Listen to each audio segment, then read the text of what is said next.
अहमदाबाद विमान हादसे से जुड़ी इस वक्त की बड़ी खबर, घटनास्थल से दूसरा ब्लैक बॉक्स भी बरामद हो गया है। अब दोनों ही ब्लैक बॉक्स से डेटा निकाला जा रहा है।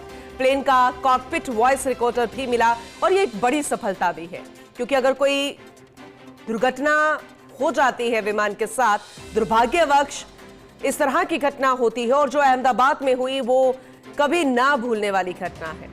ऐसे में सबसे अहम होता है कि ब्लैक बॉक्स का मिलना, कॉकपिट वॉइस रिकॉर्डर का मिलना, क्योंकि ये तमाम वो ब्लैक बॉक्सेस और ये तमाम इक्विपमेंट्स होते हैं जिनसे हम जानकारी ले सकते हैं कि आखिर उस वक्त लास्ट मोमेंट पर क्या कुछ रिकॉर्ड हुआ होगा, आखिर क्या टेक्निकल खामी आई होगी। सब कुछ उसमें रिकॉर्ड होता है। जो एक एक शब्द इस्तेमाल किया जाता है लास्ट मोमेंट के, वो रिकॉर्ड होता है। और ऐसे में सब टेक्निकल चीजें, वॉइस जो रिकॉर्ड होती है, उन सब के माध्यम से पता चल पाएगा कि दरअसल हुआ क्या था। क्योंकि इससे पहले कई तरह की कयास लगाए जा रहे हैं, कई तरह की थ्योरी सामने आ रही है, तमाम एक्सपर्ट्स अपनी राय रख चुके हैं, लेकिन दो ब्लैक बॉक्सेस होते हैं।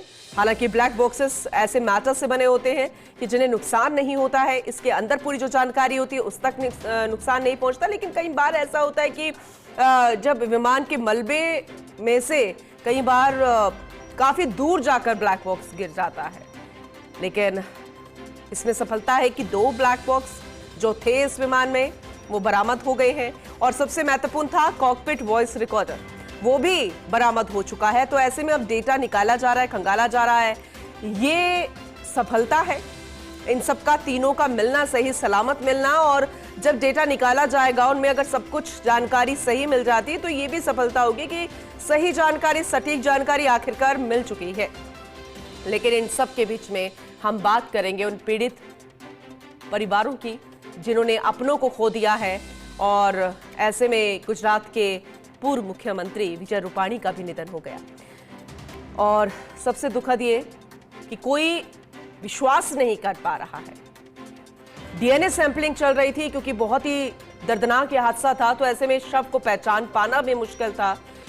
डीएनए सैंपलिंग के बाद आखिरकार जब शिनाख्त हो गई, सब कुछ सैंपल्स ले लिए गए, तो अब गुजरात के पूर्व सीएम विजय रूपाणी का अंतिम संस्कार किया जाएगा। सिविल अस्पताल परिवार को सौंप देगा पार्थिव शरीर, राजकोट ले जाया जाएगा पार्थिव शरीर और आज शाम 5 बजे राजकीय सम्मान के साथ अंतिम संस्कार किया जाएगा। बेहद दुखद है, दर्दनाक यह हादसा। और इन सब के बीच में ये जब पूरा प्रोसेस चलेगा, डीएनए सैंपलिंग के बाद देह को, पार्थिव देह को सौंपने की प्रक्रिया रहेगी परिवारों को, जिसमें गुजरात के पूर्व मुख्यमंत्री विजय रूपाणी की भी पार्थिव देह है और उनका भी आज अंतिम संस्कार। लेकिन इस हादसे पर आज एक बड़ी बैठक भी होगी।